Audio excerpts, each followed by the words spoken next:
Aplikasi Dokter to Dokter bisa di-download di Play Store maupun App Store secara gratis. Kemudian install aplikasinya. Registrasi cepat bisa dilakukan melalui akun Facebook dan Google Mail. Untuk yang tidak memiliki Facebook dan Google Mail, registrasi bisa dilakukan dengan menekan tombol register. Isi nama, email, dan password Anda. Verifikasi email Anda dan masuk kembali ke aplikasi. Tunggu apa lagi? Download sekarang dan dapatkan beragam manfaatnya. Baik, selanjutnya pemateri yang ketiga akan disampaikan oleh Dr. Donel Suhaimi. Dr. Donel berasal dari Fakultas Kedokteran Universitas Riau, Rumah Sakit Umum Daerah Pekanbaru, akan membawakan manajemen peripartum kardiomyopati. Waktu dan tempat kami persilahkan.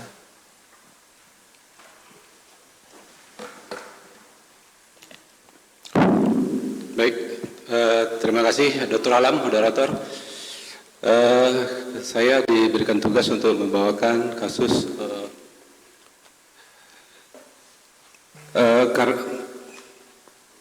peripartum kardiomyopati yang lebih lanjut disingkat dengan PPCM. Sebagai pendahuluan, kardiomyopati itu adalah suatu penyakit kelainan pada otot otot jantung primer yang bukan disebabkan oleh faktor hipertensi, kelainan kongenital, gangguan katup, penyakit koroner, arterial maupun perikardial. WHO membagi kardiomyopati ini atas 3 kelompok. Yang pertama, kardiomyopati yang bersifat dilatasi, yang seperti ini. Kemudian yang kedua, yang bersifat hipertrofi, di mana terjadi hipertrofi dari otot jantung ventrikal kiri. Kemudian yang ketiga, kardiomyopati yang bersifat retriksi atau kekakuan dari otot ventrikal kiri. Pada PPCM itu biasa terjadi itu kardiomyopati yang bersifat dilatasi. Selanjutnya, PPCM itu adalah suatu keadaan di mana terjadi kerusakan dari ventrikal kiri yang terjadi pada di akhir usia kehamilan sampai 5 bulan pos persalinan yang tidak dapat dijelaskan penyebabnya. Biasanya dikonfirmasi dengan ekokardiografi. Dan PPCM ini sampai saat ini menjadi penyebab 30% kematian dari maternal. Seperti yang dikatakan Dr. Erza tadi, bahwa PPCM ini di datanya belum banyak di tempat kita. Di Surabaya ada 5 kasus ya, Dr. Erza. Ada 5 kasus yang murni terjadi PPCM. Dan insidensinya masih belum jelas ya, data yang kurang dari tempat kita, sehingga banyak PPCM ini yang terlampaui. Banyak kematian yang menjadi kambing hitam adalah emboli paru, emboli pulmonal atau emboli jantung. Kenapa? Mungkin karena kita mendiagnosisnya terlambat atau tidak tahu bagaimana cara mendiagnosisnya.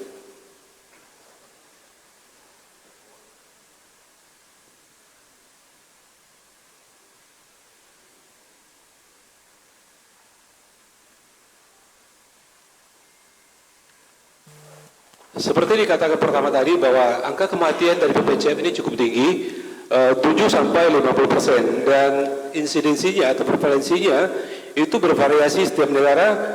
Di Indonesia insidensinya belum banyak diketahui, dan angka kejadiannya di Haiti itu lebih banyak, 1 dari 400 kehamilan atau persalinan. Penyebab kematian dari PPCM ini adalah karena kegagalan jantung, aritmia, dan emboli. Ada beberapa faktor risiko yang diketahui saat ini, yaitu faktor preeklamsi, di mana preeklamsi ini memicu terjadinya kegagalan jantung dan berakhir dengan PPCM. Dan selanjutnya obesitas. Obesitas juga sehubungan dengan preeklamsi.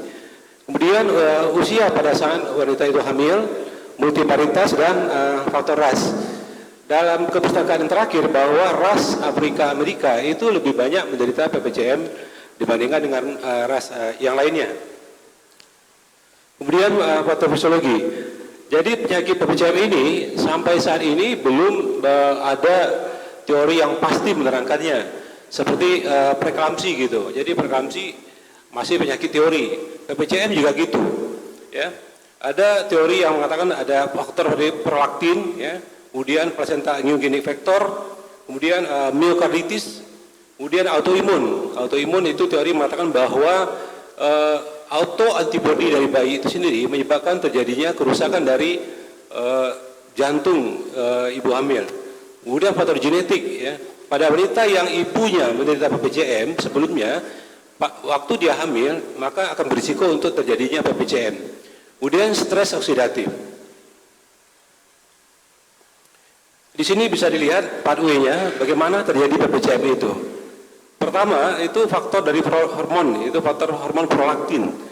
Di mana faktor hormon prolaktin ini melalui katespin D itu akan prolaktin ini diubah menjadi 16 kilodalton prolaktin fragmen, di mana 16 kilodalton fragmen prolaktin ini akan menyebabkan, akan menstimulasi endotel untuk mengeluarkan mikro RNA 14146A.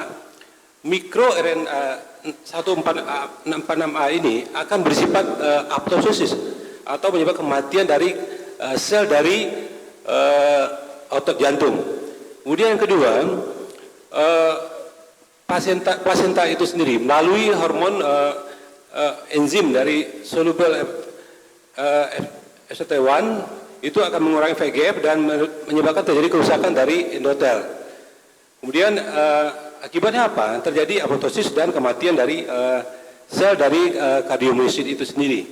Kemudian juga faktor DNA. Faktor DNA juga pengaruh bahwa terjadinya mutasi dari kardiomyosit itu sendiri dan berakhir di kematian sel otot jantung itu sendiri.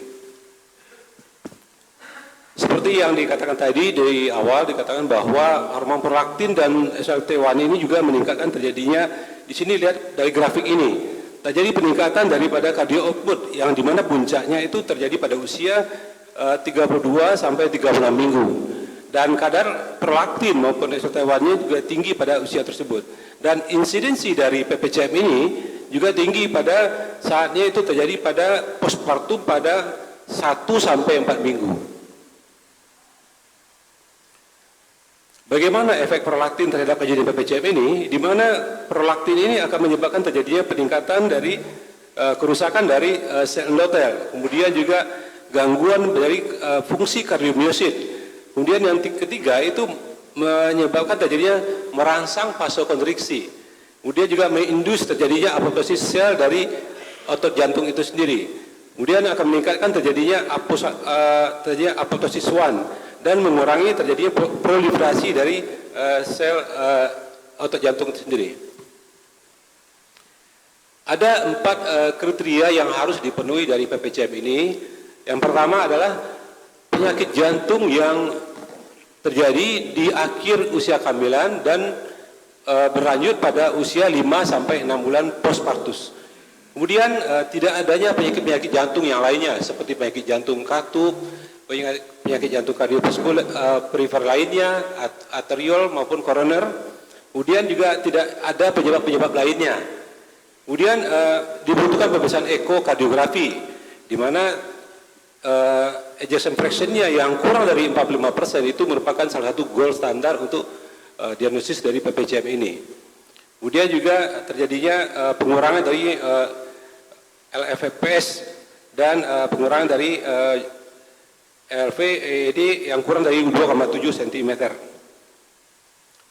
Kemudian manifestasinya sama dengan penyakit jantung lainnya, di mana PPCM ini juga kriterianya sama dengan NIHA yang disebutkan dari pertama kali Dr. David tadi, ada kelas 1 sampai kelas 4.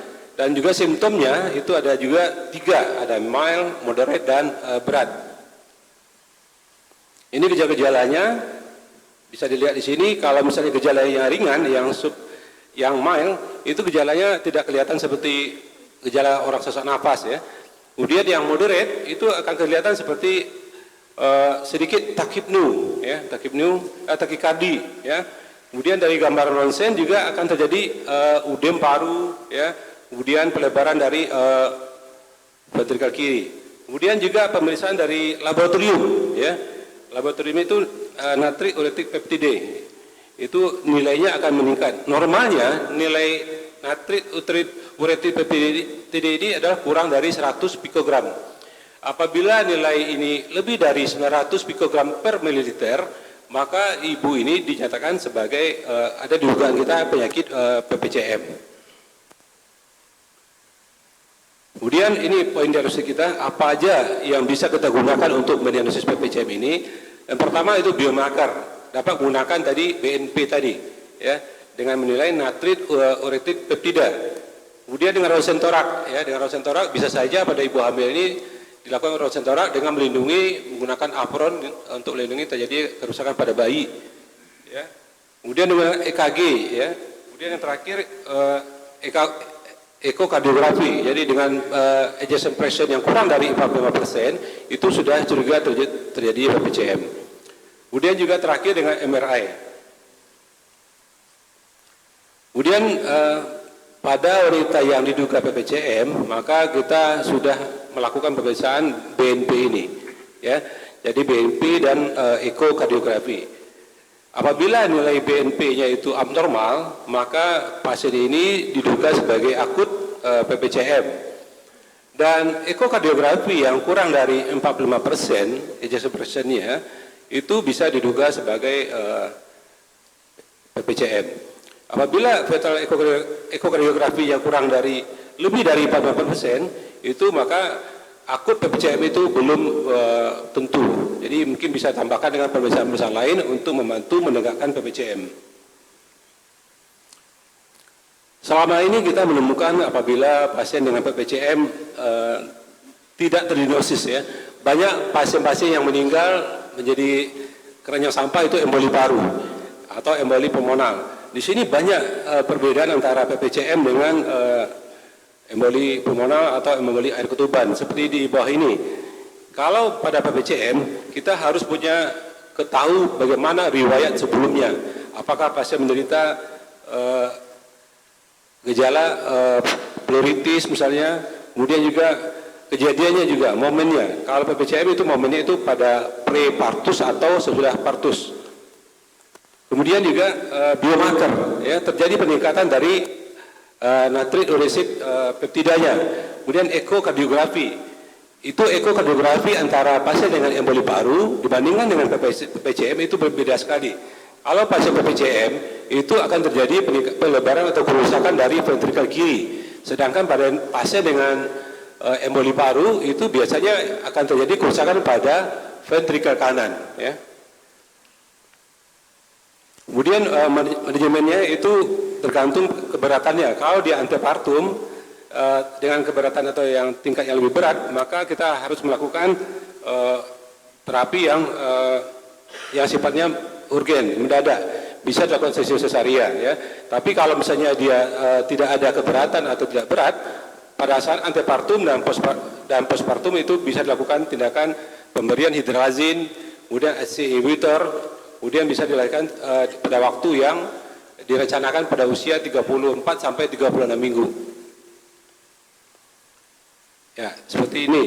Jadi kalau sebelum persalinan pasien dengan yang diduga PPCM, maka kita akan melakukan pemeriksaan ekokardiografi setiap 4 minggu pada usia 20 minggu ke atas dan setiap 2 minggu pada usia 30 minggu ke atas. Kemudian ini kita harus berkolaborasi dengan bagian lain, dengan bagian jantung, mungkin bagian neurologi juga. Kemudian juga pada keadaan tertentu, pada keadaan berat, pasien bisa dilakukan perawatan di secepat mungkin. Kemudian pada persalinan, apabila pasien stabil, persalinan dapat dilakukan pada usia 34 sampai 36 minggu. Dan bisa saja persalinan itu dilakukan per vaginam. Dan pada keadaan tertentu, yang pada keadaan yang tidak stabil, maka pasien bisa lakukan persalinan dengan seksio sesaria. Kemudian juga setelah pasien bersalin, maka kita harus lakukan ekokardiografi secara secepat mungkin setelah lahir, dan mungkin pada waktu dia mau pulang juga kita lakukan ekokardiografi. Dan juga pemberian obat-obat bromokriptin pada waktu pasien ini nifas. Ya. Jadi bisa Dan kita ketahui bahwa bromokriptin ini bisa menghambat terjadinya produksi ASI. Jadi hati-hati sekali pemberian bromokriptin pada pasien yang diduga menderita PPCM. Ini cara pemberian bromokriptin dapat diberikan 2,5 mg setiap hari, 1 kali sehari selama 7 hari. Kemudian persalinan, jadi persalinan seperti yang dikatakan bahwa tidak perlu persalinan seksio, jadi seksio itu tergantung pada indikasi. Ya. Kemudian juga menyusui juga masih hal kontroversial. Ya. Ada yang mengatakan boleh menyusui, ada yang tidak. Tergantung pada pemberian obat. Kalau kita gunakan bromokriptin tentu akan menghambat ASI, tidak perlu kita anjurkan pasien untuk menyusui. Ya. Kemudian edukasi bisa juga dilakukan ekokardiografi secara teratur ya, bertahap. Kemudian juga persalinan itu tidak dianjurkan pada pasien ini atau kehamilan tidak dianjurkan, terutama pasien dengan gagal jantung kiri. Dan bisa saja pasien dengan PPCM ini ingin hamil lagi, ini dilakukan ekokardiografi dengan tahap-tahap yang seperti disebut di atas. Prekonsepsi di akhir trimester pertama, di akhir trimester kedua, kemudian 1 bulan sebelum persalinan, pada saat dia bersalin, dan 1 bulan setelah dia bersalin. Bagaimana prosesnya? Secara umum prognosis pasien dengan PPCM ini apabila diobati dengan baik, maka akan hidup lebih layak dan bisa melanjutkan kehidupannya. Dan 50% itu pasien recovery dengan sempurna. Kesimpulan dari ini bahwa PPCM ini merupakan penyakit idiopati yang dihubungkan dengan kehamilan yang bermanifest pada ventrikel kiri. Kemudian gold standarnya adalah ejection fraction yang kurang dari 45%. Faktor risiko dari PPCM ini adalah faktor usia, maternal, multifetal, karena hipertensi, obesitas, dan ras. PPCM ini merupakan satu keadaan emergensi sehingga dibutuhkan manajemen yang yang bagus dan dibutuhkan diagnosis dini yang lebih baik. Dan kemudian juga dibutuhkan kolaborasi dengan bagian-bagian lain seperti anestesi, kardiologis, dan neonatologis. Terima kasih. Assalamualaikum warahmatullahi wabarakatuh. Baik, terima kasih kepada Dr. Donel.